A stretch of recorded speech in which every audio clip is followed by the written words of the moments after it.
นกดูในไลน์ส่วนตัว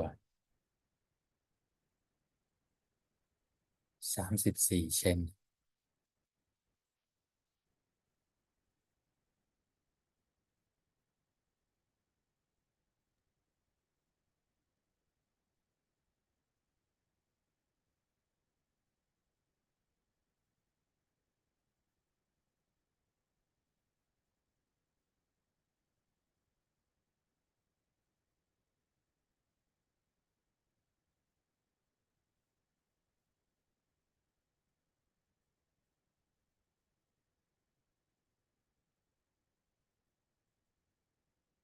โอเคเฟซบุ๊กมาแล้ว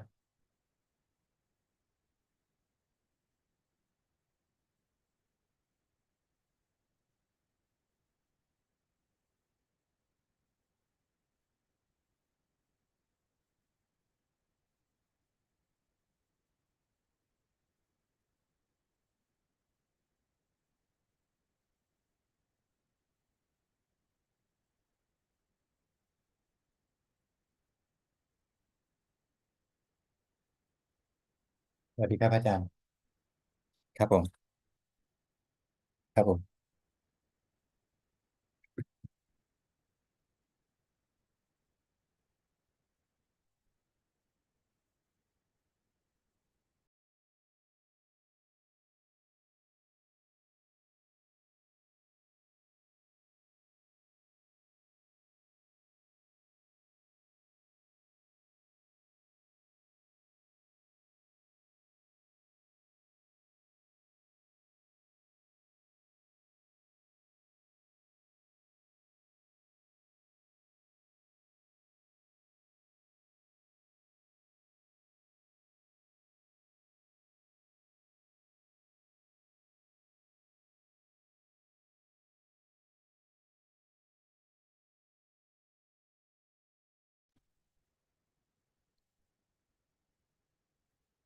Hello, welcome to another Dhamma meeting where we will discuss the Buddhist practices of charity, morality, and meditation.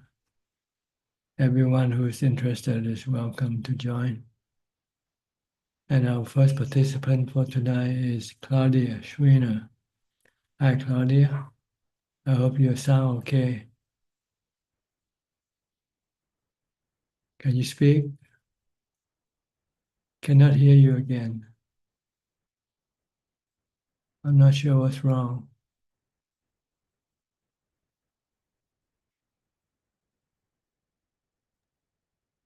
Let me check with Professor Ken whether his, his microphone is working or not. Just Professor Ken, can you hear me? I can hear you, Ajaan. Something wrong with Claudia microphone. We cannot hear her. So I don't know. You have to try something. Claudia told me yesterday she had some trouble with her headset, so Yeah, not sure what's wrong. it could be anything. So I cannot. Well, I hope you can come back and try again later. Okay, Claudia? Jetzt? Oh, yeah, okay Is now. it possible? Yeah, it's good now. Can hear you now. Go Okay. ahead. Okay. Yeah, good afternoon from Switzerland, Hanacha, and I'm glad to be here today. So far, everything is going okay. I had a quite bad infection with the bladder, but I'm on recovery now. Yes, good. The goal of the mind is to remain calm, not disturbed by whatever's happening. Yeah. So try to use either mindfulness or wisdom to teach the mind to let go of everything. Yeah. Because It was quite, you cannot control them in the end. yes, it was really painful. It was really very painful, but I really tried to maintain my meditation. And I also used guided meditation, at least to meditate and to accept it as it is. Was quite painful. Yeah, if you can accept them, then it's only how painful. It's only the physical pain that you have to endure, but you will not produce any mental pain. Yeah. So the mental pain is much more stronger than the physical pain. Exactly, because when it comes to aversion, oh, I don't want to have this pain, it's more painful, yeah. That's right. So you have to try to prevent this aversion from happening. Yes. And Good. yesterday, Kenneth, my husband, and I went to the Dhammapala monastery. I had birthday, and it was my deepest wish, no matter if I have this infection or not, to go to the monastery. And we did a dana for the renovation of the monastery, and this gave me a really good feeling. So yeah, it was very nice to be there. I didn't want to have any big birthday party. It was much more meaningful to me to go to the monastery and give some dana, because they renovate the monastery inside, and I thought this made more sense. It gives you a better feeling of happiness also from giving than celebrating. You might get Yes, a good feeling from celebrating briefly, and then it's gone. But the feeling of giving dana can last longer and give you a sense of fulfillment also. exactly. It was very nice, and I feel very grateful that this monastery is not, it's about 2 hours, 2.5 hours by train from Basel, but it gives me a very good feeling that I can go there and that I have มัน good มี Dharma เพิร์ก friends ชา like มานแล้วก็มีอัน Kenneth, นี้โพ and ลิสอะไรอย่างเงี้ย I feel very grateful for แนว this. Yes, it's good to be near a monastery Yeah. where you can have your refuge. Yeah. Okay, you have any question? Not now. And thank you so much for all the good Dharma talks. Thank you very much. Okay, you're welcome. Next, Philip from Malaysia. Good evening, Ajaan. I don't have any questions, particular questions tonight. I'm just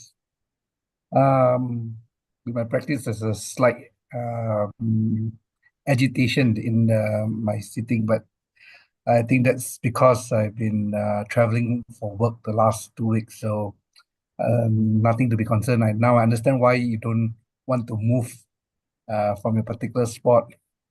Um, you have been always saying that, I don't want to move from a particular spot. Now I understand why. But nothing of a concern. Yeah, your mind is always craving for something. Yeah. It's not contented yet. Yeah. So you have to use the practice to keep the mind contented. Mm. Yeah. I mean, I was traveling for work, and although I was also practicing while I came back to the hotel or whatever it is, but after coming back, the sitting is not as long. There's slight agitation there, but yeah, I think this could be it's expected. I think. It's a sign of your mindfulness is not strong enough. You haven't maintained your mindfulness, so you have to regenerate your mindfulness in order to be able to control your mind. Okay? Okay. All right, I'll go to Professor Ken again. Professor, you have any question? Good afternoon, Ajaan. No question, just I was away last week, back home to Scotland to see my mother who's needing some care. So she's 90. She's now in a care home surrounded by other people about 80s and 90s. So I was able to see the way the things go. And I felt quite calm in the situation. And felt that the practice was helping to deal with that quite well. So thank you, Tanajan. Okay. We have to accept the truth of the body. It's going to get older and older every day. And eventually it's going to stop functioning. But the mind doesn't go, we still continue on. The mind is a different part of the body. It's not part of the body, actually. So we have to look after the mind to make it peaceful and not be afraid. If it knows exactly what's going on, it won't be afraid of anything. Yeah. Okay. Okay, thank you, Tanajan. You're welcome. Next, Daniel Wood. Hi, Dan. This is your first time with us. Yes, it is. I found you through Clear Mountain Seattle. online. Seattle, yes. I'm not at Seattle, but I joined the Sangha online and was referred to you in terms of getting some help one-on-one in my practice. I haven't really formulated a question. I'm just trying to gather how you teach. I find that when I first got introduced to Buddhism about a year ago, in a real way, I started reading the suttas and Majjhima Nikaya straight, direct, and there was so much reference to jhana practice. But then when I started listening to teachers, that didn't seem to be very prevalent in their teachings. And so maybe I can ask the question. Oh, well, I dove into trying to do jhana practice on my own and found it to be quite accessible and very, very nice. And so I was wondering what your stance is on the importance of jhana practice with reference to vipassana. Well, it's very important because before you can practice vipassana, you need to have jhana first to support. You need the strength to be able to stop your mind.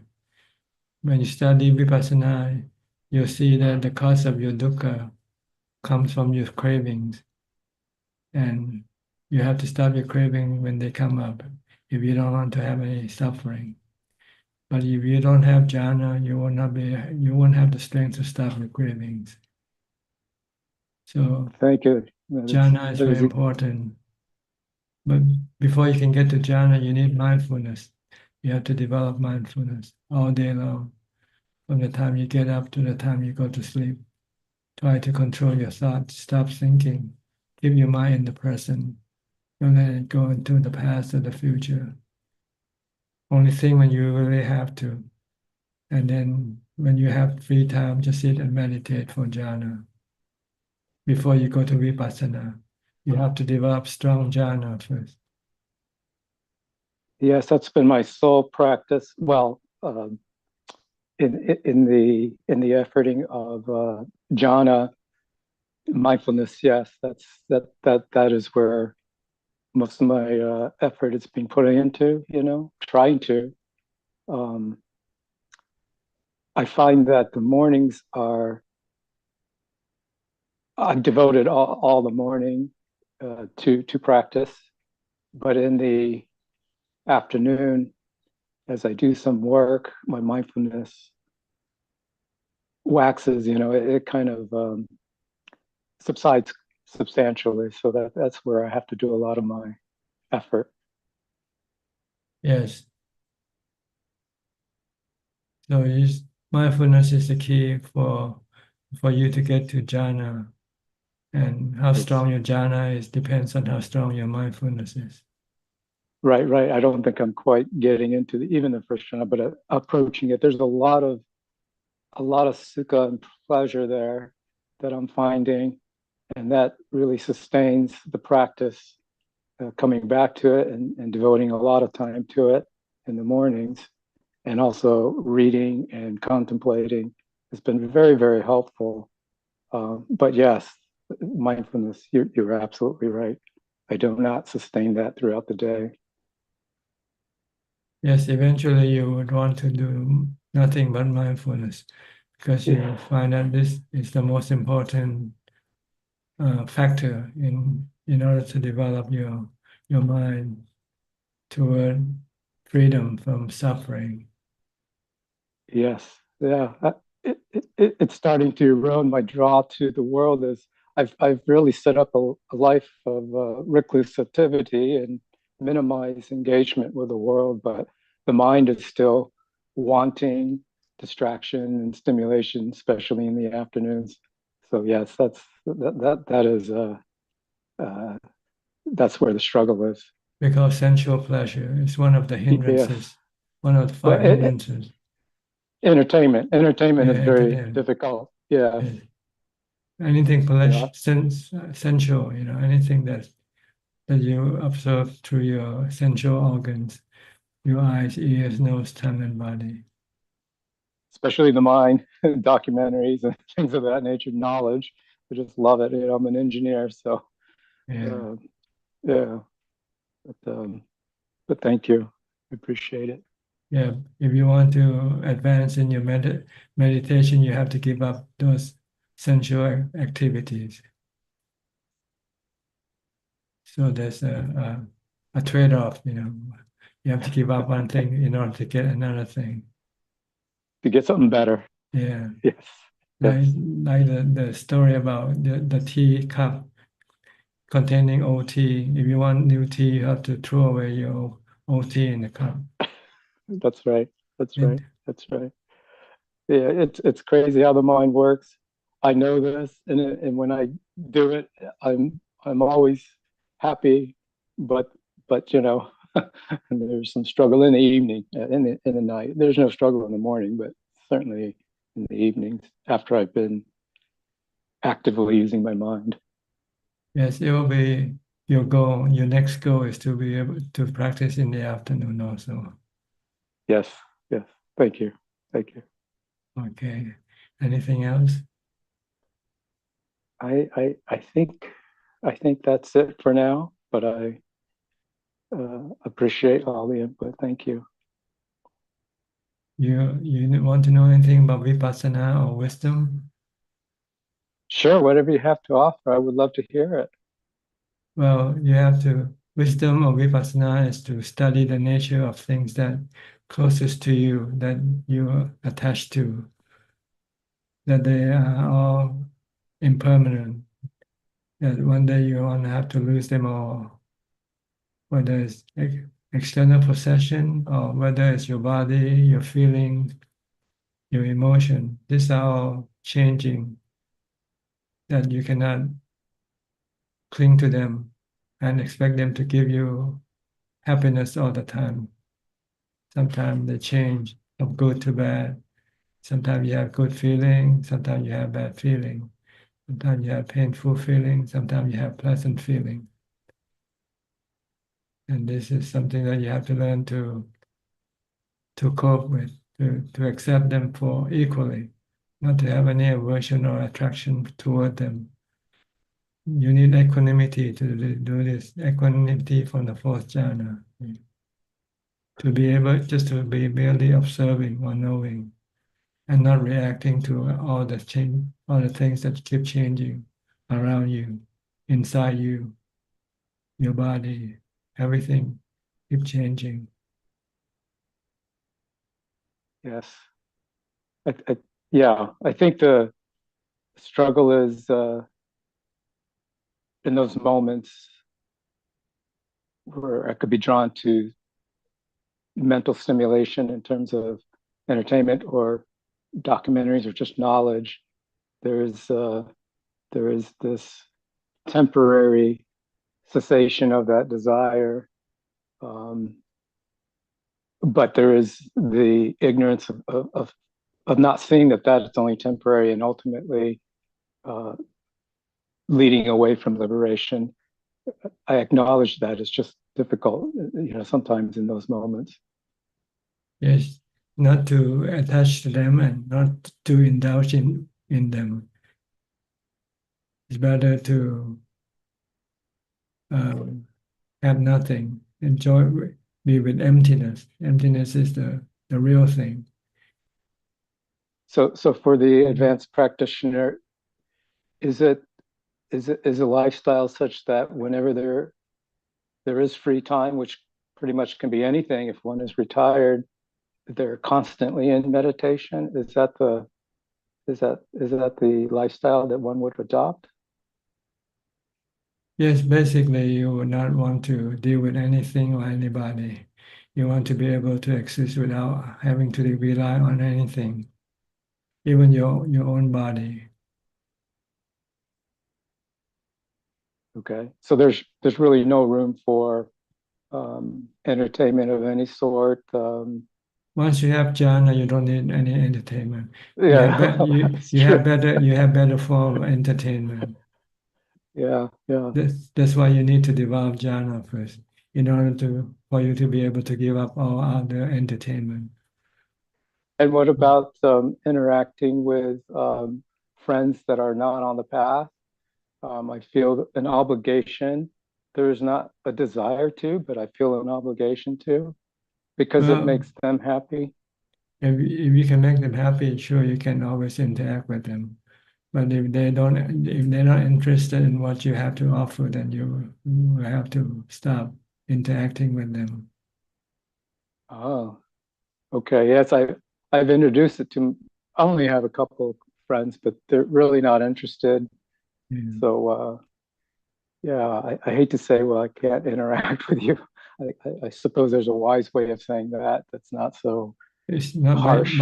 by not saying anything, Oh, okay. just doing it by not seeing them. Yeah, they complain that I don't reach out and reach out to them. Yeah, yeah, because But you're reaching inside yourself. Tell them that. yes, the height of my practice, such as it is so much better than anything in the world. So I just do not want to interact with them, So, but it feels very selfish and maybe goes against dana, generosity of my time. So that too is a Then paradox, I suppose. not really. There's time for charity and there's a time for selfishness also. Okay. You have to go to sleep, right? Sleeping is selfishness, right? But it's okay. It doesn't hurt anybody. Yeah, I've managed this area of my life by only allowing a certain time, to do that. So I only like interact at a certain time. I let them know that this is my schedule, and they've accepted it. So it's only a couple people, so it's not. And my mother, of course. Yeah, there's a time for everything. There's a time for everything. Time for giving and a time for looking after yourself, looking after your mind. Okay. You just have to know how to arrange them, prioritize them. Yes. Okay. I don't want to dominate this session, so No problem. thank you so much. Okay. Thank you. Where are you from? New York? I'm in Southern California. Oh, I see. Okay. LA, Los Angeles area? I'm in Orange County, here just south of Los Angeles. Yeah, Okay. about 2 hours away from Ajaan Tanasaro Yeah, San Monastery. Diego. San Yeah, Diego. a couple Okay. hours from there. Yes, yes. You're close to Disneyland, Yes, actually, I am. huh? Okay. Speaking of distraction. Okay. But yeah, thank you Nice so much. talking to you. Nice talking to you. Always can come in anytime you like if you have any question. I certainly will. Thank you. Oh, Okay. just as a matter of protocol, if I do join, um, uh, am I obligated to ask a question or You can how does join, it? listen in, or you can ask question, anything. There's no rule here. Okay, thank you very much. Thanks. Okay. You're welcome. Next, Kok Sing from Singapore. Good evening, Ajaan. No questions at the moment. Yeah, I need to recharge my energy today. Okay. Go to Alvin from Malaysia, Kuala Lumpur. Namaskar, Ajaan. I just want to share with you in terms of your whatever you upload in your page, this Ajaan Chiat's biography. I find it very interesting, amazing that he has got so much energy, when he was a young monk, and how he gave up. I find it really amazing, Ajaan. Thank you. Thanks for the uploading of the story. Thank you. Okay. I'll go to Chen then. Hi, Chen Chiao Shun. Yes, good evening, Ajaan. Could I ask some questions? Are you Nigel? Yes, Nigel. I Okay. cannot change my name. Sorry. All right. Yeah. So I've read a sutta in which there was some time of the wheel turning monarch, and after the wheel turning monarch died, and his sons become a successor, but he did not follow the qualities of the will of his father, and so during his time of ruling, there was a man um, stealing others' property. And then another man saw this, and he accused that man of stealing. And then to the king. And the Buddha um, uh, classified this as divisive um, act. So why is this so? Because so when we are and we see someone doing something wrong, so shouldn't um, we let it come on the light. Well, it depends. It depends on whether it's your duty or not to do so, to report. If it's not your duty, then it's better just to leave things alone. Okay. Because it can become harmful to you. Mm-hmm. So is this classified as divisive chatters according to your definition? Divisive chatter. Yes. Divisive language, yeah. Yeah, causing division, causing hatred, maybe between you and the person accused. Okay. So, okay. Another question is about the in our Buddha's last as last life as a bodhisattva, and he donated his children and wife to others. So some people will think that there's some bad karma within it because it is against the will of his children. What is your view about this? Thank you. Well, a bodhisattva is a special person, and some of the things he does is very extreme for ordinary people like us to be able to appreciate, to understand. So, like I say, just don't worry about him. Worry about you. Oh, I see. So if I am in a position of bodhisattva, so if I do this, is it appropriate? You know it when you get there. Oh, okay. Okay, thank you. Is that all? Yes, thank you.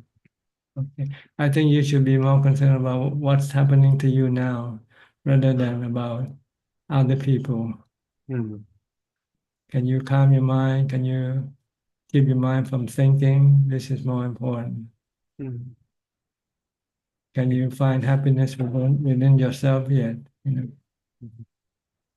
this is more important work for you to do, Mhm. which is mindfulness and meditation, really. Mhm. You have studied too much suttas already, and instead of helping to calm your mind, it's creating more agitation for you. Mhm. So I don't think you need to know all these suttas. Mhm. It's better just to know how to meditate. Okay. Thank you. All right. Yes. Okay. Thank Okay. you. Next, Rohini from the UK. Good evening, Ajaan. No question. I'm just listening and paying my respect to Ajaan. Are you still studying the suttas, or you No, stop? well, no. You don't need to Ajaan's now. teaching, no, no. Ajaan's teaching helped me to keep my mind calm and not to worry about things, and so I'm actually now more focused on developing mindfulness. So I still read, but not sutras, but I just read Ajaan's Dhamma books. And Yeah, read about practices. yeah, that's right. Yeah, that's what it is. Yeah, not Mhm. not sutras, you know. So I'm learning more from Ajaan's teaching the Dhamma books. So yeah, and focus on developing my mindfulness. Yeah. Yes, the goal is to get to jhana. That's what Yeah, you. yeah. That's Can the I source of just happiness. can I just confirm something? You know, in Vipassana, in this physical world, the smallest Ajahns, I think in one of the Dhamma teaching, the smallest particle, basically everything is made of, in Pali, Patavya, Tejo, Vayo. So they are in constant change. The smallest particle, basically everything is made of, is constantly changing very fast. When someone is in jhana and strong jhana, like fourth jhana, uh, with that concentrated mind, can you see that continuous change of that within a person? Or No, you don't see anything. When you're into jhana, you enter into emptiness. Yeah. So you don't see empty. anything. You only see things when you come out of jhana, and then you start to see the changing nature of things. Then you had to focus on change into vipassana and just focus with. When you're ready to go into vipassana, Okay. when you Okay. have strong enough jhana equanimity, then you can go on and then study the changing nature of people and things around you first. Okay. Yeah. Teach your mind Yeah. not to be attached to them, because they can be gone any day, anytime, and Yeah. they are not under your control all the time. Yeah. That is So answer. Yeah. so Yeah. you can stop your craving for wanting them to be with you all the time. Okay. And when they happen to leave you or disappear from you, then you won't be sad, because you know this is what's going to happen, and you're ready. You're no longer attached to them. Once you are able to get rid of your attachment to the external things, then you have to come and give up the thing closest to you, which is your body and your feeling and your emotion. They are also constantly changing. Okay, Adya. Thank you very much. Thank you. So at the moment, I'm just focusing on developing strong mindfulness and Yes, get into yeah, samadhi, appana samadhi. yeah. Stay there for as long as possible, and be in the practice this many times a day, until your mind is constantly calm, whether you're in or out of samadhi. Okay. Then you Thank you, can madam. then move on to vipassana and deal with the thing that's causing you suffering. Are you still worried about something? You can get rid of this worry by using vipassana, by seeing the three characteristics of the nature of things in everything. If you can see everything as anicca, anatta, then you know your dukkha comes from your attachment to not, or you not seeing them as such. Yeah. Okay. Thank you, Ajahn. Thank you. All right. Yeah. Thank you. You're welcome. Next, outsourcing from Malaysia.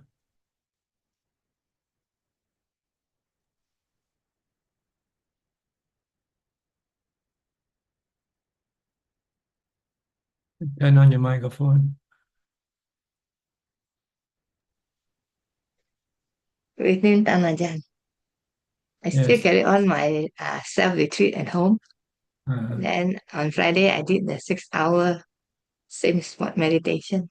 challenge, Yeah, sitting, stay in one spot. sitting, but I did a break of 20 minutes of standing on the same spot. Must I do 6 hours of sitting alone? How do you find it to be? Good? It's good, but Calming your mind. I think the samadhi gets deeper and deeper. But the last 20 minutes, I couldn't focus on my breath. Then I went to chant Budo, Budo, Budo. May I ask a question? Sure. I did 20 minutes of standing meditation on the spot in between. Is that okay? Or must Yes, I do all? you can stand or sit, but you stay in the same spot. Same spot. The goal is to keep your mind from running here and there. Your mind wants to go here, go there, come back and go back, do this and do that. So you want to curb this cravings by forcing it to stay in one place. By using mindfulness, meditation, or wisdom, if you can. I find that after my toilet break once, twice, the minute I sit down, my samadhi continues till the toilet break. This will force you to do more practice. You have no excuse to do anything. I still carry on. Yeah. Good. Okay. Thank you, Ajahn, for your guidance. You're welcome. Next, Aparajita from Dubai.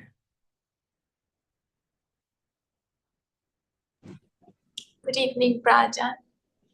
How's your monastic life? Good? How's my monastic life? Solitude life in solitude. You Yes. live in solitude now, isn't it? Yes, I live on my own, yes. And it's not very monastic. I mean, I still do interact with people.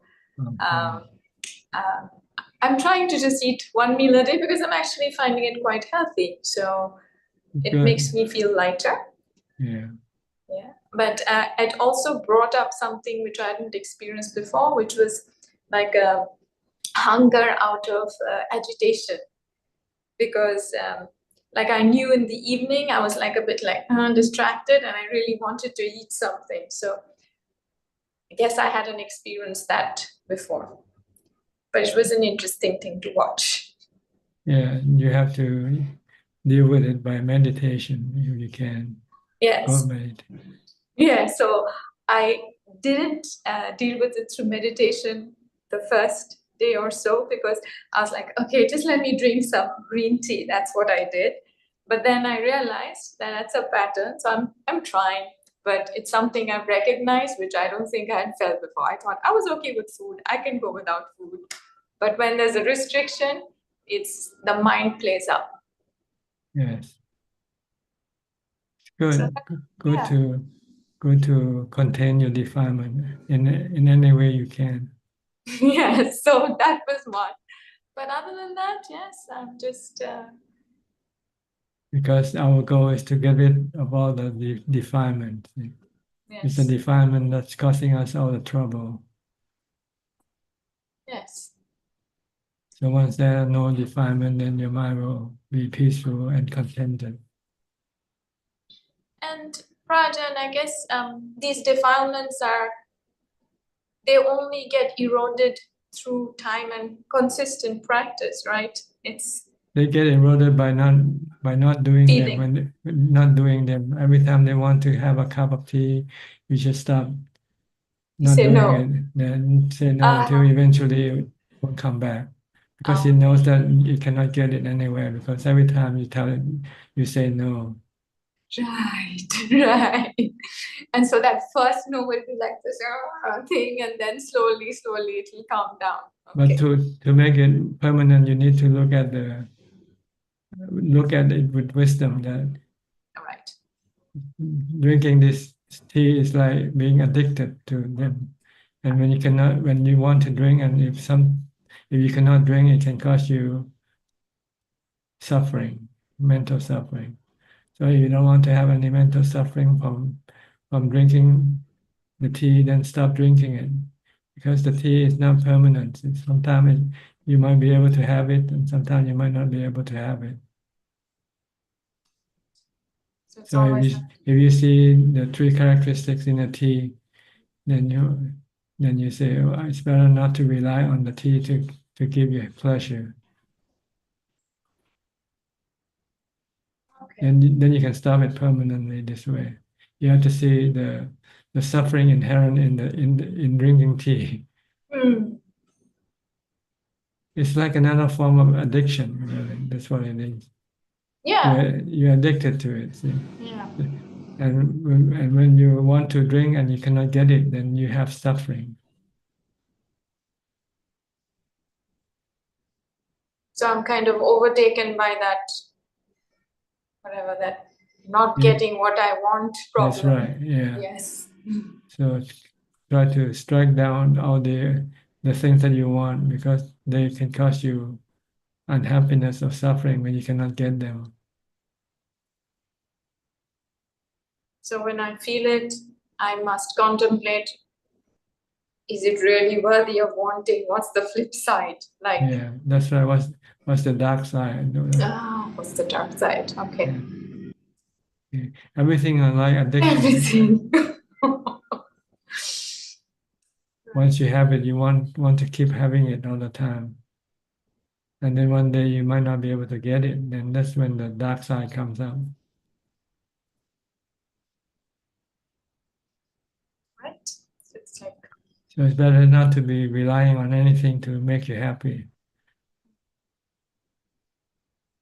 Just rely on equanimity, just to remain calm and not craving for anything. That's the goal, is to stop all our cravings through mindfulness and wisdom. First, you need to develop mindfulness to have equanimity, to be able to resist your craving. And you need the teaching, the Four Noble Truths, to see that the craving is the one that's causing you dissatisfaction, discontent.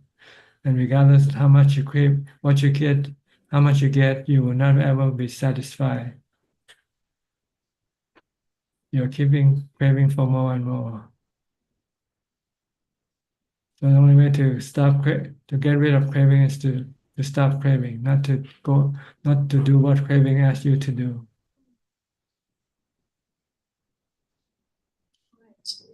so see it arise and be quick enough to catch it. And Yes. yeah. And stop it by saying what you go after is suffering sooner or later.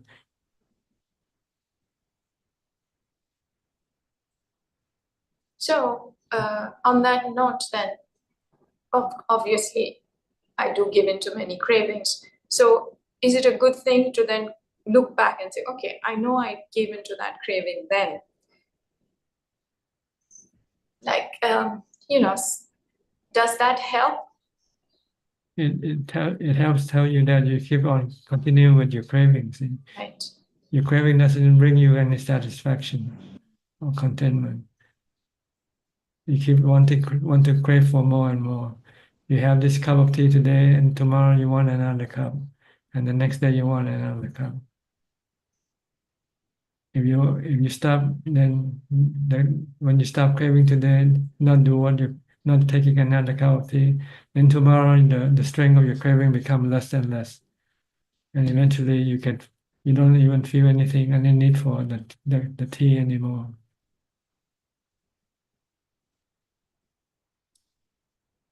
But you also have to see that the tea is impermanent. What happens if you want to have a cup of tea and there's no tea available for you? Yeah, so then I'm stuck with that craving, which is that same problem. Craving, but you're stuck with suffering, dissatisfaction. Satisfaction. So it's better not to rely on anything to make you happy. So we're all addicted in the large global sense. Everything, sensual pleasure. We are addicted to sensual pleasure. Yes. Okay. But you can use jhana to replace your sensual pleasure. So whenever you crave for anything, you go into meditation instead, and tell yourself everything is impermanent and it can cause you dukkha, suffering sooner or later if you are attached to them. So it's better to rely on jhana itself.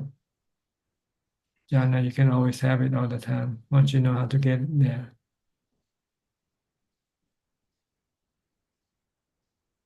So when you want a cup of tea, it means it's time for you to meditate. Right. When you want to watch a movie, it's time to meditate. Okay. So any sensual desire, You replace it with jhana, with meditation. right? Then eventually you'll be very proficient in your meditation. Then you don't need anything else. Okay, that's a good way to try and develop it. Okay. You have to change your pleasure from the sensual pleasure to meditation pleasure. Okay. All right. I'm going to work on that this week. Yeah. I will. Try to set a challenge. Maybe stop drinking tea forever. Every time you want a cup of tea, go meditate for 15 minutes. Right. Okay. I will see how it goes this week. If your mind is strong enough to resist the craving for tea or not. I don't know, but I will give it a shot. That's it. Okay. Okay. Something I will learn from it, I'm sure. So thank you. You're welcome. Thank you, Ajaan. Thank you. Next, Lynn from Indonesia. What's your challenge this time? You have any challenge to? Good evening, Ajaan. Me, to keep my mind to be mindful all the time. That's a challenge. Yeah, you need to set a challenge so that you know whether you're succeeding or not. Yes. No, I haven't been successful with that. So it's quite hard, especially if we work. Yeah, we need to handle and do. Yeah. And our mind is always engaging with other things and people. Yes, life of household is always very confusing, very disturbing. Yes. So it's better to take a monastic life. Yeah, it's very inspiring, and I'm inspired to take that path. But we'll see when the time comes. Yeah. Yeah, you have to set up a goal and then work toward the goal. Maybe 2 years from now, 3 years from now, or whenever. Yeah. This is gonna be another challenge for you also. Yes, I do have a goal though. Yeah, but I'll let you know when it comes. Well, you don't have to tell me, but you know. I need your guidance, so I will let you know. Yeah, I've got one question for this evening, Ajaan. So, what is the definition of a good monastery to stay for long term? It's a place where you can meditate and do nothing else. Okay. But sometimes in the monastery, it's not only meditation. We still need to engage with the sangha and the people and the community. Well, I mean, if Yeah. that's not a good meditation monastery, then you have to go look for a monastery that doesn't engage with anybody. Mm. I was fortunate to get to Long Tam Mahaprabhu's monastery because he didn't allow monks to engage with anybody. Only allow monks to go out in the morning for alms round, and after coming back to the monastery, they're not having any contact with any people. You know, even among monks, once they finish their work, everyone goes separate, go to their own place and meditate. And Ajaan Mahaprabhu occasionally will walk around the monastery to make sure that nobody is engaged with anybody else. Mm. It's very hard to find monastery like that. That's true. Because if you're not truly enlightened yet, you still feel obligated to socialize with the community, with people, and especially the lay supporters. Yes, that's true. But if you're enlightened, you know that you don't need to socialize with them. You know, it's better for you to practice to become enlightened. Then you can become more useful to them rather than being useful by socializing with them.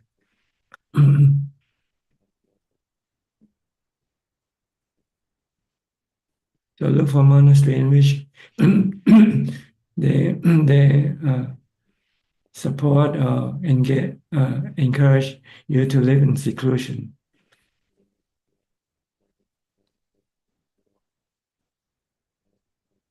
Okay. So you can meditate all the time, practice mindfulness all the time. That's the true purpose of becoming a monastic, really, is to have the time and place to practice. Excuse me.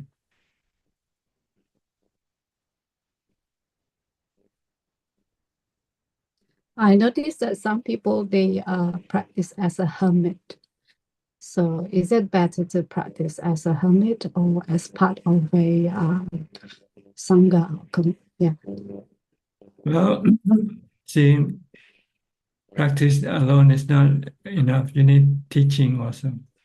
So you need to live in a community where there's a teacher who can direct you, who tells you what to do, what not to do. If you're a hermit, if you rely on your instinct, then it can be your defilement instinct, not the Buddha's instinct. Mm. So you need to live with a teacher when you're starting. The monastic, the Vinaya, the rules require that a new monk has to study with a teacher for 5 years, stay with a teacher for 5 years first, before he can go become a monastic, if he wants to go live alone. He first have to learn the basic of how to become a monk, how to practice properly first. Mm. Once you have the 5 years, or maybe for some people they might need longer, but until they are grounded in what they're supposed to do with sila, with samadhi, and wisdom. Once they know all this, then they can go and practice alone. Mm. But if you don't know how to keep the sila, how to meditate, how to develop wisdom, then it's not time for you to go practice alone. Mm. So it has to be after a few years, like certain After a few, years at a time. usually monks over 10 years or more, they will then maybe from time to time they might go and wandering in the forest by themselves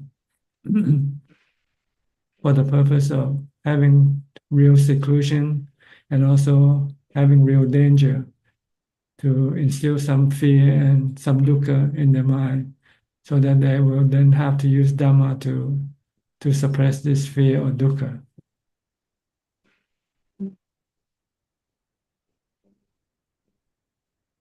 So Tudong practice is not compulsory, but it is something that people want to see if they have seen the anicca dukkha anatta. Is that right? For forest monk, they all use the Dhutanga practice as the support for, because Dhutanga practice can be very useful for your practice. Help push your practice further ahead. Okay. So if you want to start as a monastery, you have to look for a teacher who is, if he or she is enlightened, then that's the best teacher for you.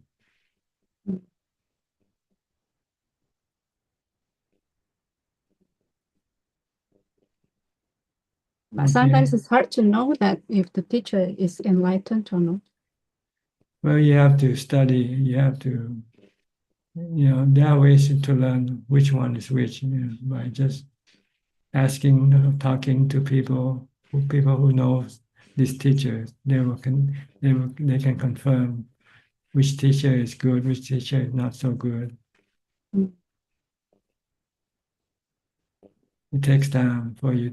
You might have to go from different monastery to try out which different teacher first, until you eventually find the right one for you. Okay. I was fortunate. I went there, I found my first teacher. The first place I went, I found the right place and the right teacher for me. So I didn't have to go anywhere else. I didn't know any other teacher. I only studied with Ajaan Mahabur for 8.5 years before I left and stay on my own, practice on my own.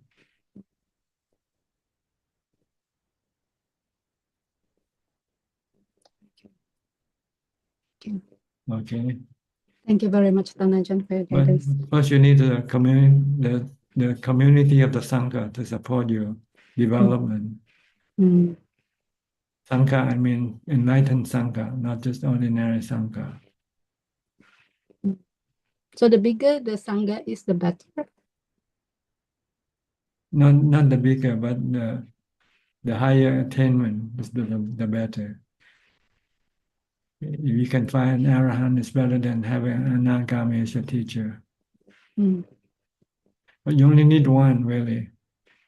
You don't need so many to be your teacher at the same time. Usually, a community of monks is usually headed by an enlightened monk, and the other are students studying with him or her.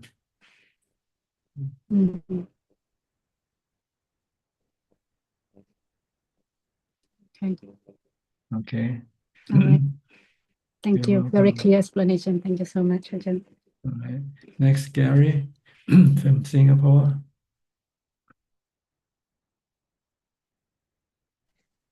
Anything, Ajahn? I have no questions tonight. Just happy to be listening in. Okay. Next, Suchi from the UK. Hello, Tanajan. I'm happy to be here to mention and thank Professor Kenneth from Switzerland for sending me the Dhamma books when he visited his family in Scotland.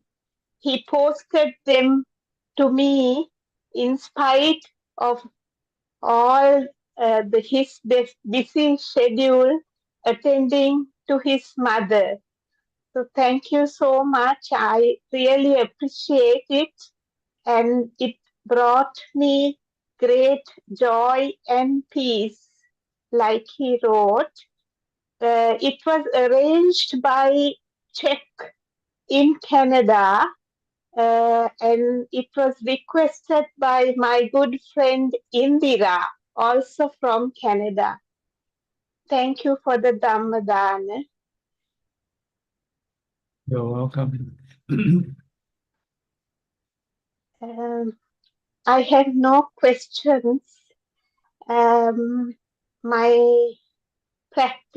meditation practice is sustained, and I'm happy with the progress in that I go into samadhi fairly fast when I sit.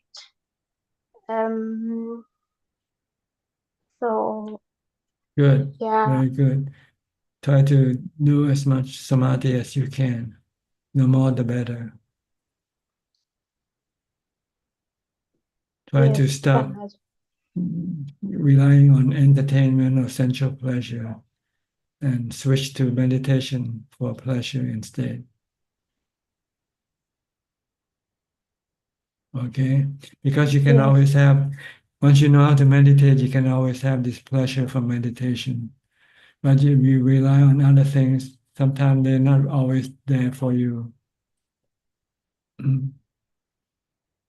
yes. And I might run out of time if I don't practice start now. Yeah. And even if your body gets sick, you can still meditate. Once you know how to meditate, you can always meditate regardless of the condition of your body also. Yes, So you can be happy while your body is sick. Yeah. yes, Because the mind doesn't get sick with the body, but due to delusion and attachment to the body, causing the mind to become sick with the body. But once you know how to meditate, you can pull the mind away from the body, separate the mind from the body. And the mind can be happy during the time when the body is sick, is not happy.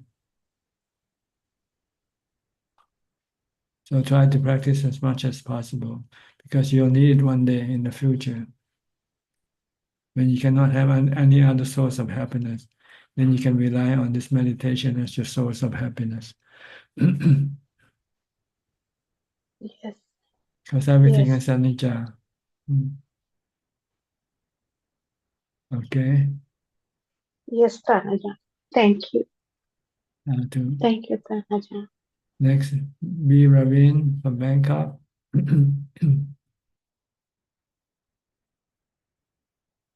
Good evening, Prajan. Good to see you. How are you? Good. I'm fine, thank you. I'm back in Bangkok now. Working. Yes, working. Mm. But I will be going back to Pattaya again at the end of the month. So I will see you again probably early May. Okay. It's a holiday, so Yeah, I will next be month there. there's quite a few holidays. Yes, there's the Labor Day and the Vesak Day. Mm. So Prajan, I have a question on samadhi. I understand you mentioned a lot about jhana, but I also recall you mentioned about there are three types of samadhi: kanika, apana, and upachara. How do they relate to jhana? Well, Kanika and Apana Samadhi refers to the fourth jhana. And Kanika and Apana differs in the duration of this samadhi. If you enter briefly, it's called Kanika, which is usually for beginners of meditation. They usually can only get into Kanika Samadhi briefly. The mind can enter into jhana briefly and then it comes out meditation, comes out samadhi. But if you keep on practicing more and more, you become more, your mindfulness becomes stronger and stronger, then you can get into samadhi and remain there longer. Then it's called apana samadhi.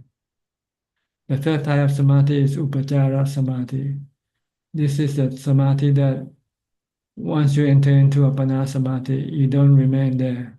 You go out of that and enter into the spiritual world and able to contact the spiritual being. This is the type of samadhi that gives you psychic power, able to read the mind of other people, able to contact with the spiritual beings. Like the Buddha, he used this type of samadhi when he taught the spiritual being, like his mother.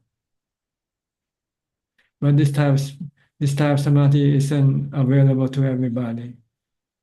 Usually it's very few people can get into this type of samadhi. So it's not important for the practice of vipassana to get rid of your defilement. You need the fourth jhana, you need appana samadhi for that. So no worry if you cannot enter into this type of samadhi.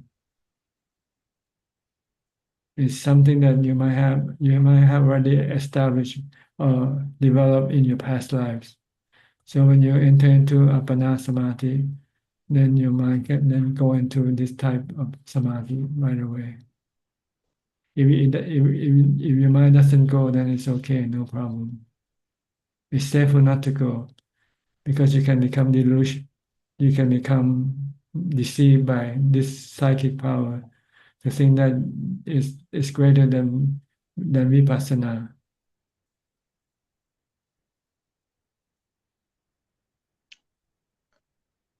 So Apanasamati is a form jhana, but Upachara is a formless jhana. It's in between there, not formless or form, it's in between. It's not rupa jhana, it's not arupa jhana, it's somewhere in between there. It goes out of rupa jhana, but it doesn't go into arupa jhana. It goes into a psychic mode, let's put it that way. Oh. Where it is able to read the mind of other mind, be able to communicate with other mental being, spiritual being, or have some psychic power, flying.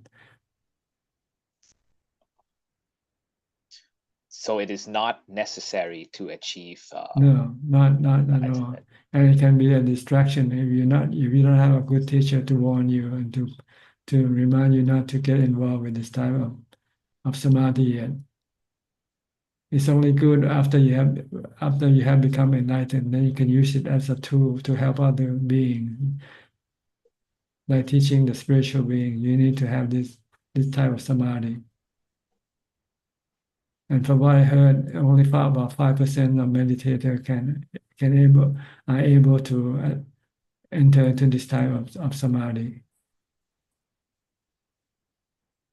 But it's only useful for the purpose of helping other people, using it to teach other people. Like Buddha uses psychic power to teach Angulimala by making him not able to catch him even after running after the Buddha.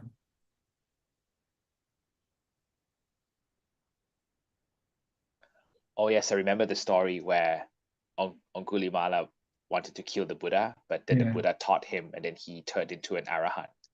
Yeah, he tried to chase after the Buddha. He ran as fast as he could, but he could not catch the Buddha. So he eventually asked the Buddha to stop running. Then the Buddha took that instant to teach the Angulimala that I have stopped, it's you who haven't yet stopped. And Angulimala said, how can you say that when I keep running after you and I cannot catch up with you? The Buddha said, I have stopped my defilement. You haven't stopped your defilement yet. So he understood the thing that he should kill, not people, but he should kill his own defilement. So he switched the target of his killing from killing people to kill his own defilement. Once he have done that, then he became enlightened, became an arahant. The Buddha uses psychic power to make people who try to chase after him not able to catch up with him. Oh, I see. I remember this story. Mhm. Yes. And then Moggallana also had a lot of psychic powers. But he could not use it to stop his karma. See? So he decided not to use his karma when the time for him to die. When his old enemy come chase after him, then he said it's time to let the karma take effect. Because if you use your psychic power to run away from it today, they'll come back after you tomorrow. but his mind is pure and his mind not disturbed or affected by the death of his body. So it didn't matter to him whether he died or he lived. But he knew he has to pay the consequence of his bad karma. So despite being an arahant, the karma still caught up with him. Yes, as long as you still have the body, you still have to pay the karma can still catch up with you. It's only after you don't have a body anymore, then the karma cannot catch up with you.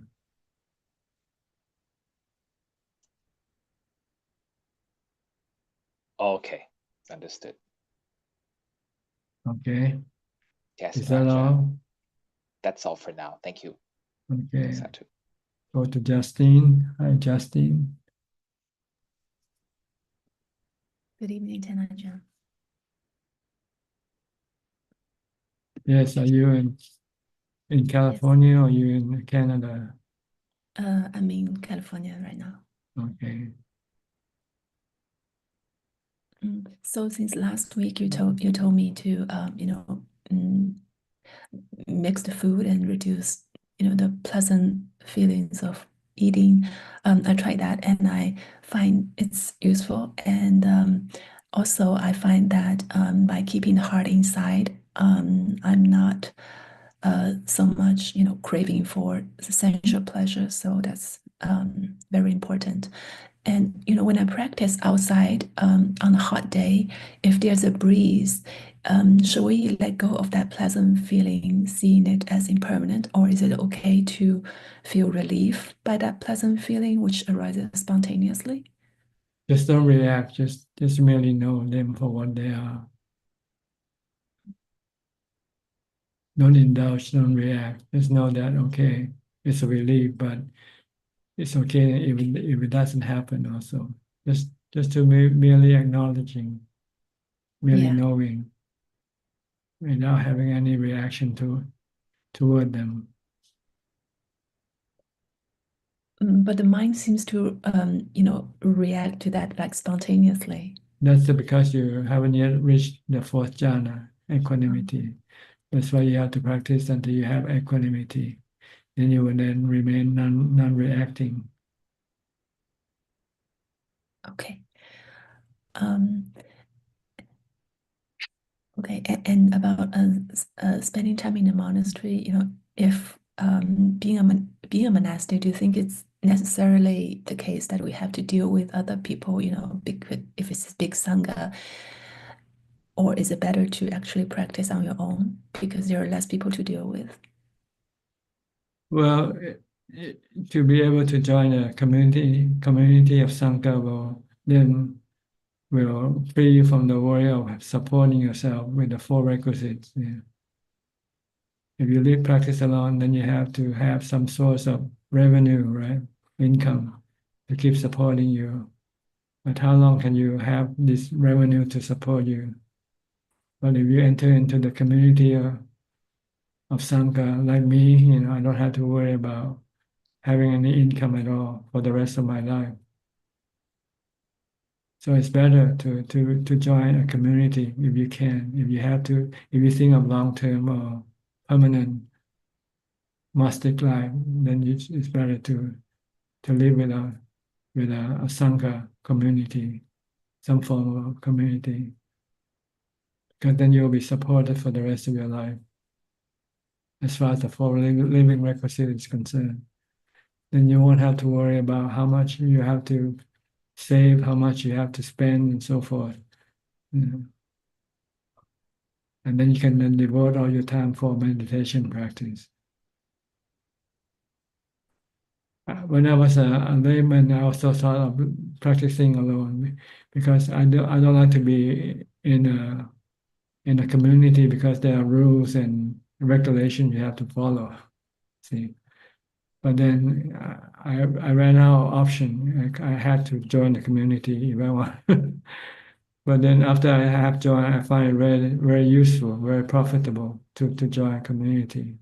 You might have to sacrifice some of your freedom, but what you get back is much more beneficial than the freedom you have to give up. And actually, the freedom is your defilement freedom, not your Dhamma freedom anyway.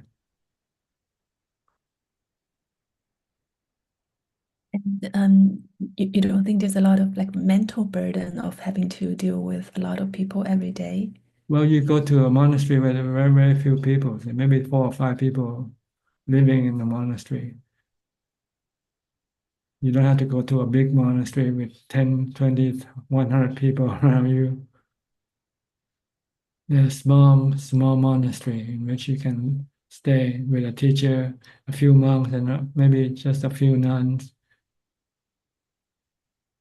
Like last 2 weeks, we have the lady from Spain who wants us to try Ajaan Martin. Ajaan Martin I heard his monastery is very small, maybe just a few monks there. You have to look for monastery like that to practice. Don't go after a famous teacher in which they have so many other disciples, followers. And the temple, the monastery can be huge and with many people. Go to a small one, a quiet one, in which you don't have to do much of any extracurricular activity. So you can spend most of your time for meditation practice. Thank you, Tanaja. Okay, is that all? Yes. All right, next, Samanji. Sorry about the last 2 weeks you couldn't join us. Yes. Actually, I tried to join late, but I was not allowed in because there were so many Yeah, people waiting. we only have so much time. You don't I want to know. drag it down to over the time limit. So any question from you tonight? Nice seeing you today. Today I have 2 questions, Ajaan. Can you hear me? Yes, yes. Yeah. Can a country remain poor because of the collective karma of its people? Collective bad karma. Oh, this is a question the Buddha says incomprehensible for us. So don't worry about it. Okay. And Tanajan, my next question is, how can we prove that rebirth is real? I mean, when a person is hypnotized and he speaks about past lives, does that count as scientific evidence that rebirth is real? Well, first of all, you have to know whether the person is speaking the truth or not. Okay. If the person speaks the truth, then okay, past life has been told, been talked about. Even the Buddha himself talked about his past life before. In order for us to be able to actually remember past life, we have to get into this psychic mode of samadhi. Otherwise, we would not be able to recollect past lives. I heard that when a person is hypnotized, like usually they speak about their past lives. I don't know to what extent this is correct. I read that somewhere. No, don't worry about them. Just using the Kalama Sutta, you don't have to believe everything that you hear until you can prove it otherwise. Yeah, thank you. And my next question is, when a person or a loved one is going through a difficult time, especially with illness, Buddhists often recite protective, pirit, such as Antaraya Nivarana Sutta. Can preaching Pirit or can chanting Pirit truly help to bestow merit on a person who is sick? No, the person who is sick should be the one who do the chanting. Okay. Because this is a way of developing mindfulness and meditation. See? So that when the mind becomes calm, then the mind is not affected by the illness of the body. Yeah, other person can't do it on behalf of him because he's physically sick. Well, if you can listen to that person chanting and use that, then not thinking about other things, you can also maybe the other person can chant for that person, but the person who must listen must listen with mindfulness and not thinking about other things while listening to the chanting. And the mind can also become calm. and makes the mind more peaceful and less tormenting. Tanajan. And also, Tanajan, is it possible to extend one's lifespan by maybe releasing animals that are there for slaughter, animals to be slaughtered by releasing them?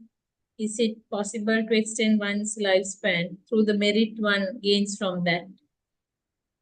The Buddha said the only way to extend a person's lifetime is you have to have developed the four iddhipada, Chanta, Viriya, Citta, Vimamsa, the four mental faculty or four mental powers. Okay, he can do it during this particular birth. This particular life, yeah, yes. Okay, this way. Like the Buddha said, had he wanted to, he could extend his life for another 20 years. But then he first have to have somebody to support him, to look after his body for him. See? And he talked to Ananda about this. His Ananda didn't get the message, and then asked the Buddha to extend his life. So the Buddha said it's probably maybe Ananda didn't want to serve him anymore. So then the Buddha said he didn't want to impose upon Ananda to have to serve him for another 20 years or so. So then he decided not to use his mental power to extend his life. Okay, Tanajan, my last question is like when we meditate, sometimes we hear unusual sounds that are not real. Such thing, I mean, those sounds do not come from our surroundings, but somehow we tend to hear sounds. Is it some sort of an influence, or why do such sort of things happen when we try to concentrate? You don't need to know anything about them. What you need to know is how to deal with them. And the way to deal with them is to ignore them. Just to ignore them. Okay. Yeah. They are all distractions to your meditation. Distractions. Okay. Okay. Okay, Tanajan, that's Just all I have. Just stay Yes. focused on your meditation object. Okay. If you're watching your breath, just keep watching your breath. If you're reciting a mantra, just reciting a mantra. And ignore everything that appears during your meditation. Okay, Okay. Tanajan. Nice talking to you. That's all I have for today, Tanajan. Okay. Wish you good health and thank you Thank so you. much. You're welcome. Next, Katrina from Australia. Hi, Katrina. Long time. Hi, John. Nice to see you. I don't have any questions. I just joined. I just wanted to join. Okay. Just enjoying listening to our talk. Yeah, it's really calming actually. I'm feeling a bit agitated and like I guess some physical pain. Actually, do you think that say I've got a sore shoulder, do you think that it's do you think that things like that are emotional, holding on to emotions, or do you think that they are, or do you think it doesn't matter? You mean your physical illness? Yeah. Or just like discomforts and Yeah, they can cause your mind to become irritated, agitated, because your mind wants everything to be smooth, nice and easy, but sometimes things don't go nice and easy, so the mind react negatively. So become restless or agitated or disturbed. But if you know how to practice mindfulness, you can curb this reaction and separate the mind from the body. Leave the body alone. Don't react to the body conditions.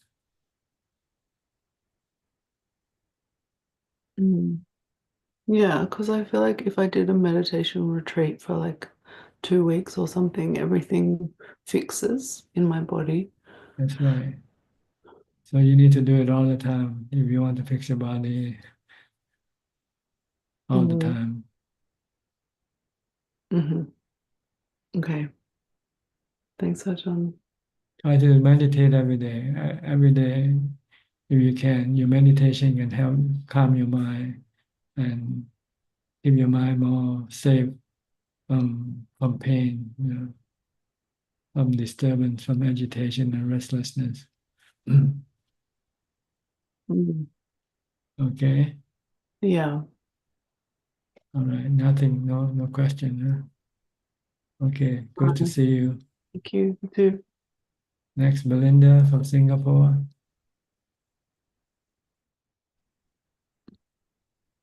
Namaskar, Ajahn. I'm listening in. Okay. You look Thank you. happy. You look happy. You're smiling. No reason to be sad, right? When you enter this room, this is a happy room. Yes. Huh? Okay. Thank you, Good. Ajahn. You're welcome. Diana from King City, Canada. Nama Buddhaya, Ajahn Suchart. Yes, what can I do for you? Yeah, we had a long weekend here in Canada for the Good Friday and Easter Sunday, so lots of people went to see their families. And I went to see my mom with my daughter. And in my mind, I've really said to just, be the servant. Be the servant. Yes. And also, like, my daughter turned 8 now, so she's also. I spoke to her that we are going there to serve my mom, and it was a good, like, it was successful. It was successful. Like, surprisingly, my mom actually didn't ask too many things. She actually wanted to do more things for my daughter. So we just went ahead and did those things, and she wasn't like too critical or too demanding. Yeah, it was like a very it was a nice surprise. Yeah, when you don't expect anything, then they come up. Yeah. Yeah, we didn't see her a long time actually. Yeah, because last time we went there, it was my daughter's birthday, and I had so many expectations, but somehow she was just needed to do. I can't remember what happened exactly, but it was kind of like opposite.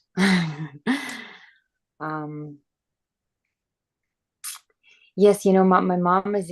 I have some questions. My mom is experiencing like more physical discomfort than usual because she sometimes when I catch her off guard, she shares about it. Like yesterday, I saw she has a hole in her toe and it's like oozing because her joint popped. So it's like very unfortunate because in order, like, it's too tiny, too small for operation, but it prevents her from walking, and that's what she has found her refuge in from her emotions, because she doesn't meditate. Although she walks and it helps her, but now, like, she had to reduce her walking because I was surprised that she didn't.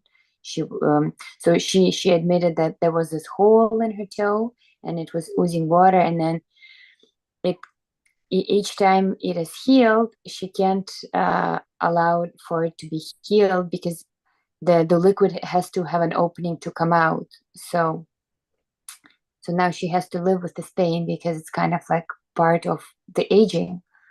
And the operation, she said, is not really like that good or possible because it's like joints, right? So if it's not this joint, it's going to happen to the next joint. Like she's encountering this dukkha, right? And she talks about it to me. And then she talks about the pains on her scalp that she has, like her skin is always itchy. And then I don't know, I can't remember if I mentioned to you that she had an operation on her belly. They had to cut out the intestine due to the ulcers. So she has this bag that she is always like changing, and the skin. Anyway, so like when I counted, she had like these 5 things that are preventing her from any kind of mindfulness. And I've been sort of like focusing on not, teaching or lecturing her anything. But this weekend, before we went to see her, we were at the monastery for the children's English program, and I heard something that if the parents don't know about Dhamma, that we could like share with them a little bit about it. And I wanted to ask you about it because anytime I have shared about it before, she was very resistant to it. Just because I mentioned it, she didn't want to have anything to do with it. She has come around a little bit, so I'm just like wondering, like, if I was to suggest something for her, like, what could it be? Like, which kind of meditation could be beneficial when she's like so distracted by her aching and paining? Well, if you don't know, then it's not your position to teach her what to do. Because by asking me, you give, and then you tell her my answer, it's not good enough. Right. Okay. You have to know yourself how to deal with this situation, and then you can then recommend this to her from your own personal experience, not from me. Yeah. So like, so I can just go ahead and try this and try that and see what she likes and see what she doesn't, like that kind of thing, like just from me. Well, first of all, you have to first ask her if she likes your advice or not first. Right. Right. Like you want to offer her a cup of tea or a cup of coffee, you ask her first, right? Would you like a cup of tea or a cup of coffee? Same way with Dhamma, ask her, would you like me to recommend some method that I use that is useful for me? Okay. Yeah, I could ask her if she would like some advice. Yeah. That's right. Okay. Also, like, I got some. We at the Sri Lankan monastery that we visit, we were able to organize some of this Jataka book literature, and like everybody was happy. It's like this Dharma publishing company in the States somewhere. So my daughter's now reading because I was looking for ways to bring more mindfulness in my daughter's life. So that's kind of what organized. I was just wondering about, I was remembering this book. I was at your monastery a long time ago in 2016. Yes. Many years ago. And this was the first book that I read when I was there, was The Essential Pleasures Are Painful. Okay. And I opened it, and it's got like so many different notes. It's all used up. So is it possible? Like, how would I go about getting this kind of literature again to share, like with the monastery where I am at? And would it be appropriate to share things like that with monks, for example? Well, Dhamma is good for anybody. It's just yeah. Is there any kind of restrictions on what the monks can read? Well, they're not supposed to read worldly stuff, like entertainment, fashion, or anything, travel, or anything like that. They're supposed to only read about Dhamma teaching. So Dhamma books written by other monks is okay? It's okay if they want to, if they like to, but if they don't want to, then they might just put it away once you give it to them. Mm-hmm. But right now you can read this book online. If you go into my website, suchart.com, and you go to the book section, and then you can download the book. It's in PDF file, I think, but not in the hardcover form that you have. So no more is available. I'm not sure. Maybe you have to ask one of my assistants who. Okay, I'll ask. I will ask. Okay. My practice has dwindled a little bit this past 2 weeks. I've, just somewhere there's a little bit better, somewhere there's a little worse. Like, I've tried to release some tensions, and the discipline suffered a little bit. So I'm just trying to figure out a way how to get back to not just the mindfulness, but the sitting practice without bringing back with it the same tension and the same reacting. the same attachment. I haven't gotten there yet. I figured that eventually I'll get there. But I really enjoyed listening to the tea talk, the suggestions you said. So my question is, so after the meal, is it not okay to have tea in the evening? I thought the liquids were okay. If you want to drink for your body, just take plain water.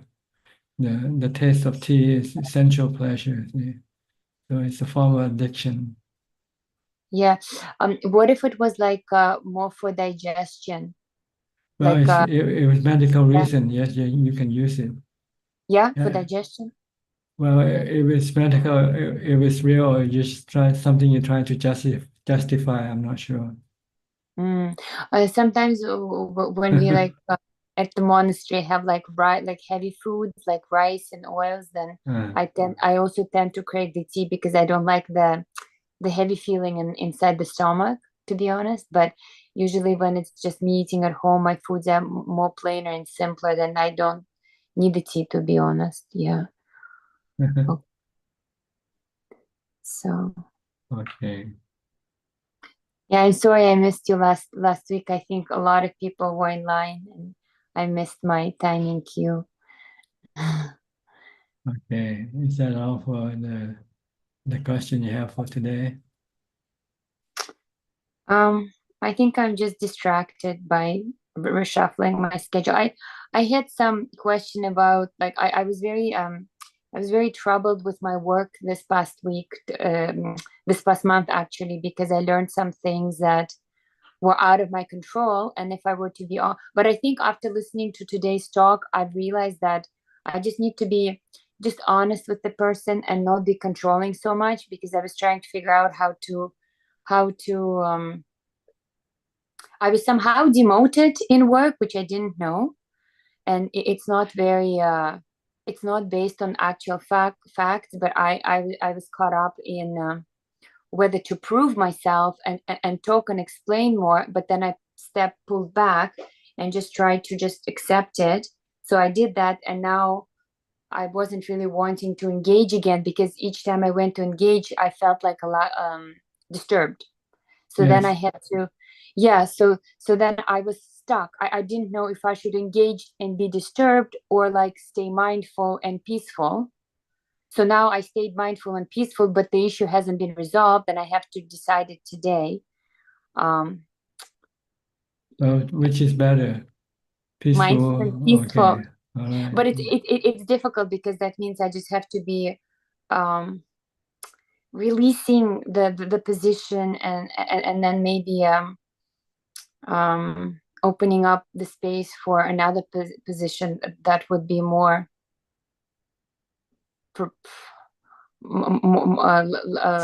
less tension. I'm not sure actually. So The Buddha said if you have to choose between being peaceful, having a peaceful mind, and having money, or even having your life, he said it's better to give up your money and give up your life just to protect your peacefulness. Okay, well, I really appreciate this little bit of because it was just a little bit of that I was missing to just send that letter today. Just I wrote it a few times, and it was just like some fear was there, like of releasing. But then when I was staying in the situation, I knew I had to release it, because it wasn't as we agreed initially as I thought. It was just like it was very strange, but some professionals explained to me, because from time to time people are stuck and they want to have people that they can like in case of emergencies can use, but then at the same time they can be held responsible for things that they're not responsible for. And that's what happened in my situation. Like I was being held responsible for things that weren't my responsibility, but still it was kind of like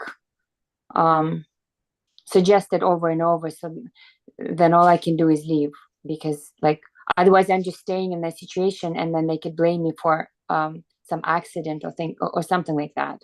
That has been kind of like the outcome. Yeah, but I really like what you share about like keeping the peacefulness of the mind, and just maybe being just human and honest, and not thinking too much about like staying in control. How people say like don't burn your bridges, like like that. Yeah, just accept your fate, accept your karma. If this is gonna happen, then it just your karma that it should happen. Oh, okay. Okay. That sounds good. I can do Okay. that actually. Yeah. Yeah, okay. Thank you. Yeah. Okay, thank you so much. So hopefully next week that would be like you know, away from my head. Yeah. It's your karma that you have to face this situation, accept it. Yeah. Yeah, and just not be sad. Not be sad, not reacting, not trying to change or control the situation. Just try to flow with the situation. Yeah, just like be honest and say, oh, well, good luck. Thank you so much. I hope you Yeah. find someone else. Okay. Yeah, that sounds good. Thank you. Okay. Good. And I hope I can add to my practice more this next week. Yeah. Because you have to look in the long run, and eventually you're gonna have lose everything anyway. All you have left is your mind. This only yeah. thing that you will never lose is your mind. But everything else you're gonna lose. Your money, your wealth, your body, your daughter, your mother, everything. Yeah, those things are very painful. Even as I was listening to your sharing with this having a sick body, but yet having a happy mind. I discovered I have some kind of infection within my body, so that needs like treatment, and that's been part of the reason why my immune has been down, why I've been getting sick so much all winter. So that's also like, I have to be. I was unpleasant like in the beginning to find that out, but we'll just go with the process and see like what can be done. Yeah, let go of your attachment, but do whatever you can with your body, but don't expect anything from it. If it's gonna be better, fine. If it's gonna be worse, that's okay also. Just take things as they come, so you can have a peaceful mind. Yeah, the mind is very attached to not having things this way suddenly. That's why you have dukkha. That's why you have suffering. Because you cannot accept things as they are. Yeah, because it kind of came out of the blue, just. This is anicca. Everything come out of the blue. You just haven't thought about it, that's all. But if you thought about it, anything can happen. Yeah, they said it's really impossible to locate it sooner and things like that. So, okay, in the summer I'm going to see the specialist, so I'll find out, like if indeed like what the result would be. Hopefully, like if they are able to clear the inflammation, that means my health will restore slowly. But you have to look at the long term also. That eventually you're gonna die anyway. Yes. It's just making a lot of limitations in terms of like when I'm sick, I can't go places, I have to stay home and things like that. Just like more like to function in this world. But you're right. Yes, of course. I mean, you can do anything, but don't lose your mind over them. That's all. Okay. So not be depressed about it. Yeah, just you can do anything, but don't be depressed or being anxious or worried. Yeah, I was feeling sad about it. I was just like disappointed. Because in the end, you're gonna lose the body anyway, right? Right. So what's the big deal about not losing it now? It's tricky. Right. If you have to, if it should happen, let it happen. Okay. As long as you stay peaceful and calm, that's the goal of life, really, to keep the mind peaceful and calm at all times, under all situations. Okay. I will try to apply because there's lots of waiting in that process. Okay, just practice mindfulness. The more mindfulness you have, the more equanimity you have, then the more you will be able to let go. Yeah, but since that situation happened, I really noticed like just craving for the sensual pleasures. Like someone was sharing like something in the evening, all of a sudden I wanted, like more visual stimulation I wanted. Yeah. Okay. I'm going to try to restore. Replace them with meditation. Yes. Okay. When you want sensual pleasure, say, it's better to meditate. Yeah. I was listening to the Insta. It was like you were speaking to me.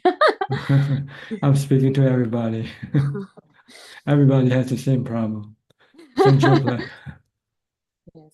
Yeah, I think I'm gonna reread this, and I was just I'm gonna contact the administrator to Yeah, see if I sensual can. pleasures are painful, right? Yeah. Okay. Okay. Nice talking to you. No, we're very happy to be here. Okay, next we'll go to Oregon to Steph. Hi, Steph. Hi, how are you? Fine, thank you. Good. I don't have much to say. I'm coming into a like a busy period, and I'm noticing I can understand Diana, like the stress, but I am noticing that I'm able to see that I'm reacting out of habit, so that's been good, and I'm able to like calm myself down. So I'm not able to like not be stressed, but I'm able to notice that I'm having a habitual reaction to being busy. So maybe that's good. At least it's the starting point to be able to Start, see it. okay. Yeah. And not trying to curb your busyness down. Well, having children makes that hard. I can't just kick them out of the house. Like No, we're coming up. you do what you have to do, but don't do what you don't have to do. That's all. Oh, that is true. That is very true. Yeah. I definitely like worry unnecessarily about like social world stuff where it's their lives, not mine. You know what I mean? Like it's their life to live. I don't need to take that on. So I don't know. But Always come back to the soap bubble if you can remember. yes. We are like soap bubbles. One day it's gonna disappear. Yeah. Yeah. Okay. Well, that's all for today. Thank you very much. It's just good Okay, to see you're you. welcome. Next, Jason from Brazil. Hi, Jason. Is this your first time joining us? Hi, John. No, it's I was at the monastery back in October, and I was in Florida, but I've been traveling for 3 months. Okay, I remember. Last time I came in, I think I was in Guatemala, and yeah, so that's me. Yeah, it's nice to see you, and I've been quite active. I'm going back to the States tomorrow, which I'm looking forward to. Have things be a little bit slower, a little simpler, less on the go.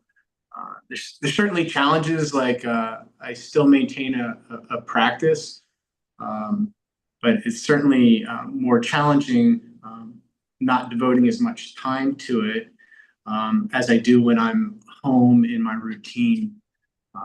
So I'm looking forward to settling and having that time to decompress. So that's I leave today and I do a red eye, so I get back tomorrow. Okay. And I think lately I've been trying to remind myself to focus on the breath rather than trying to think my way through problems. Like my tendency is to think that it's the path is thinking my way through, and I see the value of like directed thought and evaluation, but I'm working with trying to just let the breath dissolve the situation that I find myself in, not trying to always have to have the answer or discover the answer. And I find that I'm getting some results from that it can all of a sudden vanish. Like, so maybe I'm caught up in something, and then I say, well, I don't need to keep thinking about this. I don't need to necessarily figure it out. Let me focus on the breath, and then the next thing I'm on to something else. So I've been kind of working with that and trying to have a little bit of mindfulness about having mindfulness, reminding myself like, hey, there's this mindfulness practice, and I want to be more active in that practice. So those are some things kind of going on lately to speak on, and yeah, nice to be here and nice to see you. Okay, good to see you too. Keep up with your mindfulness practice. Thank you. Thank you. Okay, you're welcome. Next, Intan from Indonesia. Intan. Good evening, Ajaan. Ajaan, I want to ask how I reduce my soft sensor pressure. By keeping the 8 precepts. Can you keep the 8 precepts? Okay. Then you cannot watch YouTube, you cannot watch entertainment, you cannot eat after midday. Okay, this is one way of reducing your sensual pleasures.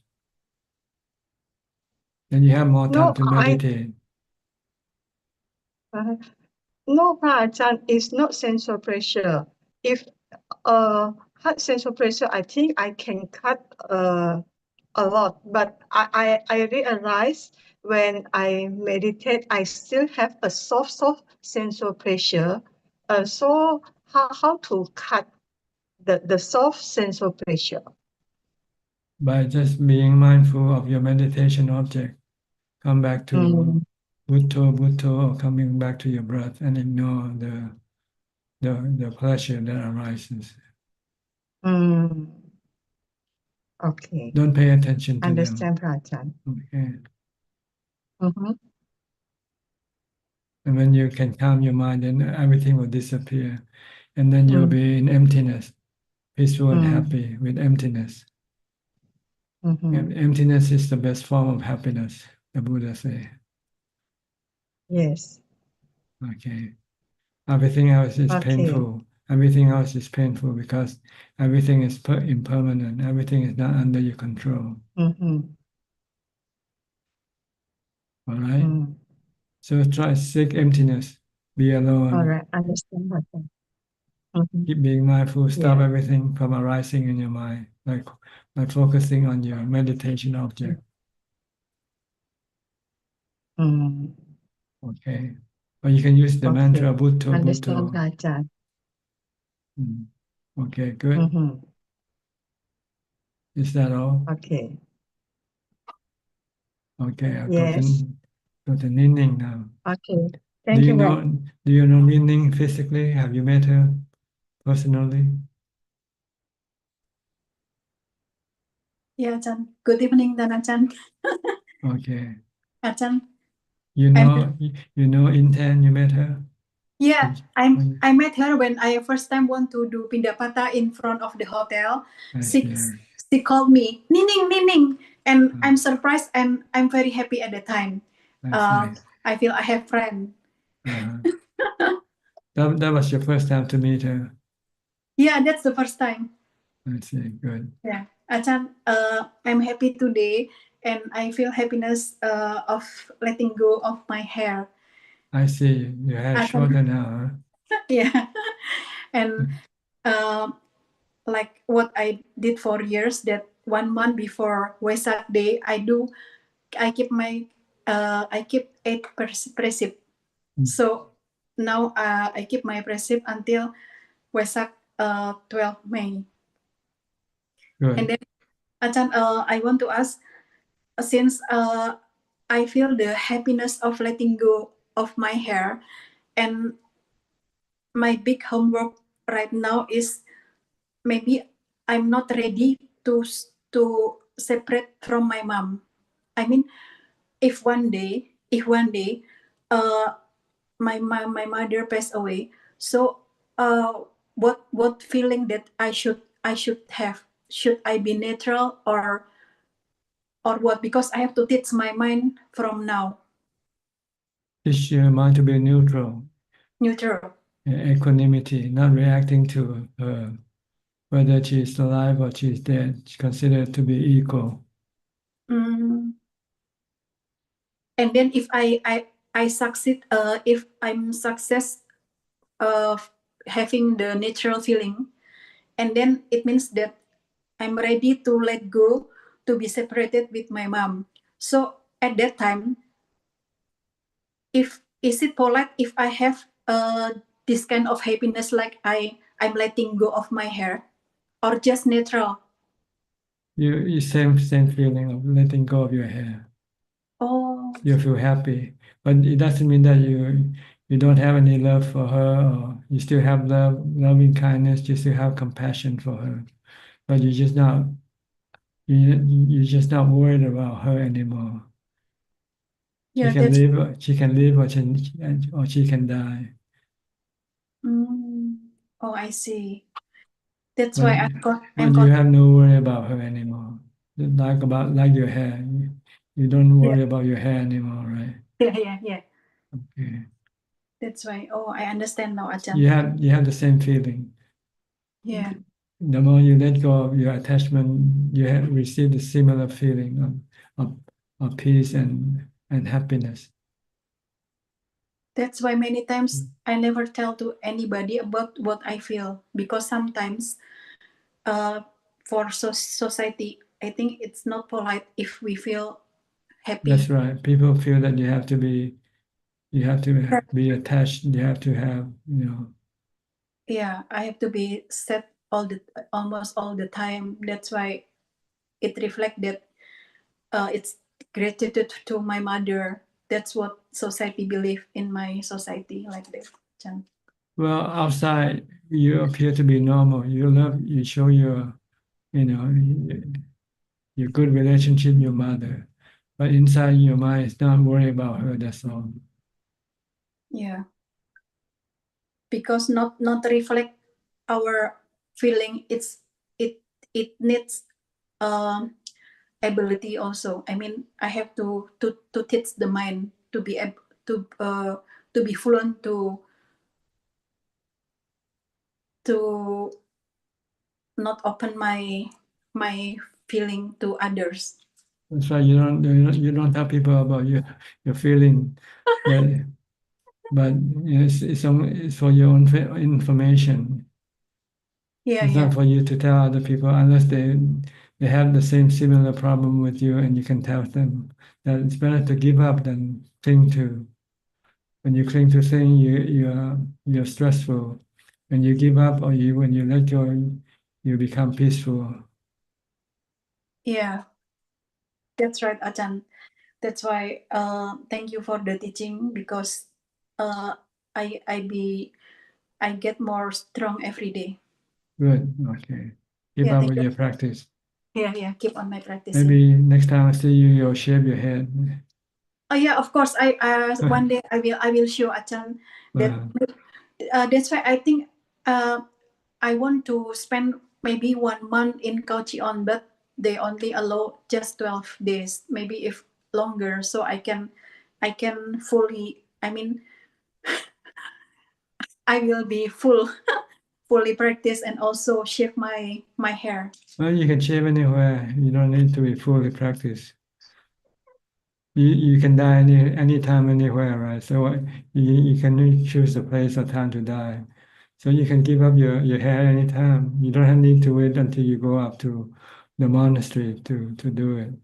Yeah, but what about if I because so many people surprised of when I cut my hair, so I make it slowly so they don't be surprised too much. Yeah, okay. Yeah, Ajahn. Thank you, Ajahn. You're welcome. Next, Nita and Saket. You have your mother with you? Namaskaram, Ajaan. Yes, that's right. My mother's also joined us today. Hello, how are you? How are you? I'm fine, Bhante. Okay. Does she speak English? Yes. My mother speaks English. She's saying she's fine. Okay. And when I had told her in my interest of becoming Buddhist, then actually my older brother was a monk for a brief period. So my mother was a little scared I'll also become a monk. I see.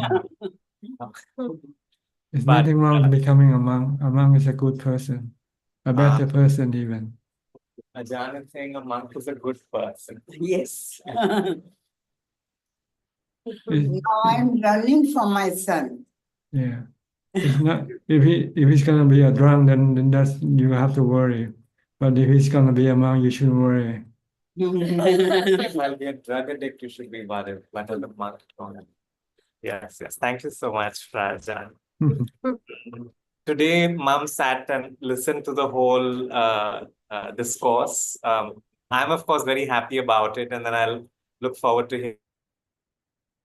Okay, don't crave, no craving, just take things as they come. Yes, yes. Did she enjoy the talk so far? Have you enjoyed the talk so far? It was very nice. Okay. I've done so many things. Do you have anything you like to ask? Do you have any question now? Yeah, I'll ask later on. Okay. She'll probably ask next time, Raja. Okay, maybe. All right. What about you two? You have any question? No question for Ajaan, but I just took a resolution that I will give up my evening tea after listening to the conversation. Recently, I gave up coffee, and there were a lot of withdrawal symptoms. Yes. But yes, evening tea I will start again. I'll give it up and see how it goes. Okay. I have learned one thing. Yes. I have learned that I was craving for these because I needed more energy, and then I was looking for alternate sources of how can I get that energy that the coffee or the tea gives. And I learned that pranayam and the breathing exercises do actually give me that energy that I need. That's And right. so I've started doing more of the breathing exercises. Whenever I need energy, I do breathing exercises, and so I'm thinking I'll become more regular with it in the evening when I crave for tea. Mindfulness is the one that gives you the energy. Yes. So Okay. keep Good. developing stronger mindfulness. Yeah, keep letting go of everything else. Gradually. Ask yourself whether you need this thing or not. If you don't need it, give it up. Okay. If you don't, Okay. give it up. Yes. I don't need it. Thank you, Prajan. You're welcome. How about you, Saket? Any question? I just wanted to thank all the other participants because the discussion today was really wonderful. Just learned so much today. And definitely, whenever sensual desire comes up, it's time to meditate. I think that's something I will contemplate on and try to meditate more with that. Yes. It means your mind needs pleasure, but you usually give them the mind the wrong type of pleasure. Instead of pleasure from meditation, you give it the sensual pleasure, which is an addiction. Okay. All right, fine. This way we'll encourage you to do more meditation also, right? Give up sensual pleasure and replace it with meditation pleasure. Thank you very much, Rajan. Okay, you're welcome. Next, we'll go to Kunjup now for more questions from email. กราบนมัสการท่านอาจารย์ค่ะ We have 5 questions this evening and 1 question from the assistant Gmail. The first question is from Charles Tito from New York. What is the difference between the second arupa jhana of boundless knowing and appana samadhi, where everything disappears except knowingness? I think Apanasamati start from the 4th jhana and it goes all the way up to the Arupa jhanas also. But for practice of Vipassana, you don't need to go into the Arupa jhanas. You can just get the 4th jhana is sufficient for your practice of Vipassana. What you need is equanimity from this jhana. And you start to have equanimity from the 4th jhana and up to the Arupa jhana. The next question is from Charmaine Turner-Smith. Grab Namasakan, Pra Ajaan. Thank you for your wisdom. As a layperson and meditation instructor of lay people, I am often asked how to practice Buddhism and meditation while still fulfilling their responsibilities to their children, spouse, and jobs. They struggle with depression. They feel they are caught in between both paths. What advice do you give? Well, you have to give time for whatever you have to do. See? You don't devote all your time on one thing alone. So you have to have time to devote to your family. You have to have time to devote to your own need also.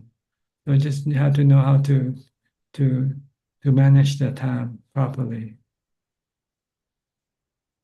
The last three questions are from Pauline Soon. I noticed that it is very hard for lay people to practice to get enlightenment. Can Ajaan please give guide? Well, you can practice occasionally in a monastery. You go into a meditation retreat from time to time first. And then when your mind becomes stronger and your practice become more strong, then you can maybe eventually become a monastic.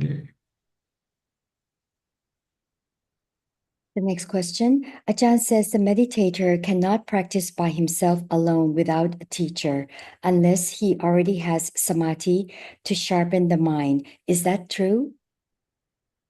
Well, even if you have samadhi, you still need a teacher to teach you the wisdom level. Yeah. So you need a teacher as far as Buddhism is concerned. Until only after you become enlightened, then you don't need to have a teacher. You can practice on your own. Once you have attained to the Sotapanna level, you can continue on your practice without a teacher. But the difference will be that if you still have a teacher, your practice might be more easier and faster than if you have to do it on your own. And the last question, our past life and past parami will duplicate in our present life with regards to practice. Is this true?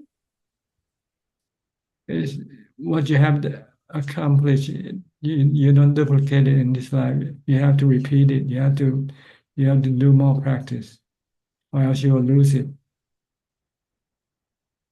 That's all, Ka. Okay. I think that's all the time we have for tonight. Thank you for your company. I hope this discussion is useful to you and could help you advance in your practice. In the meantime, please stay safe, be mindful, and keep on practicing. And if all goes well, I'll see you all at the same time next week.